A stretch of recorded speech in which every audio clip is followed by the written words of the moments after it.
Welcome to టీ10 నేను రేవతి. నిరంకుశ corporate అనుకూల ఎన్డీఏ ప్రభుత్వానికి వ్యతిరేకంగా రైతులు తీవ్ర ఆగ్రహం వ్యక్తం చేశారు.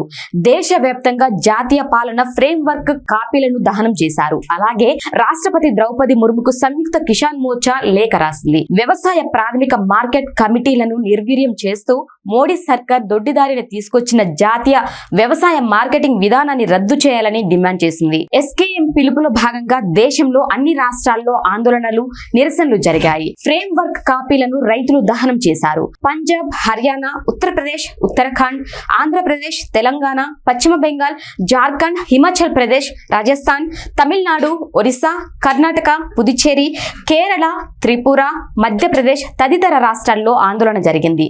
హిమాచల్ ప్రదేశ్ లో మంచు కురుస్తున్నప్పటికీ రైతులు తమ ఆందోళనను కొనసాగించారు. అలాగే వివిధ రాష్ట్రాల్లోనూ వర్షాన్ని సైతం లెక్క చేయకుండా ఆందోళన సాగించారు. ఉత్తరప్రదేశ్ లో జరిగిన ఆందోళనలో ఏఐకేఎస్ నేతలు హన్నన్ మొల్లా, కృష్ణ ప్రసాద్ తో పాటు పలువురు కేంద్ర నాయకులు పాల్గొన్నారు. రైతు నాయకుడు జగ్జిత్ సింగ్ దల్లేవాల్ ప్రాణాలను కాపాడేందుకు తక్షణమే జోక్యం చేసుకోవాలని, నోయిడా, గ్రేటర్ నోయిడా జైలులో ఉన్న రైతులను విడుదల చేయాలని, జాతీయ వ్యవసాయ మార్కెటింగ్ విధానాన్ని రద్దు చేయాలని, తక్షణమే సమన్వయం చేయాలని రాష్ట్రపతికి ఇచ్చిన మెమోరాండంలో రైతులు విజ్ఞప్తి చేశారు. వీటిపై చర్చించాలని కేంద్ర ప్రభుత్వాన్ని రైతు సంఘాలు కోరాయి. అదే విధంగా రాష్ట్రపతి ద్రౌపది ముర్ము జోక్యం చేసుకుని ప్రధానమంత్రి, హోం మంత్రితో తక్షణమే చర్చలు జరపాలని కోరారు. రైతు నాయకుడికి ఏదైనా అవాంఛనీయ సంఘటన ఎదురైతే దానికి పూర్తి బాధ్యత ప్రధాని నరేంద్ర మోడీ, హోం మంత్రి అమిత్ షా, పంజాబ్ ముఖ్యమంత్రి భగవంత్ మాన్, హర్యానా ముఖ్యమంత్రి నయాబ్ సింగ్ సైనిలదేనని రైతుల సంఘాలు హెచ్చరించాయి. దీనిపై మీ కామెంట్ తెలియజేయండి.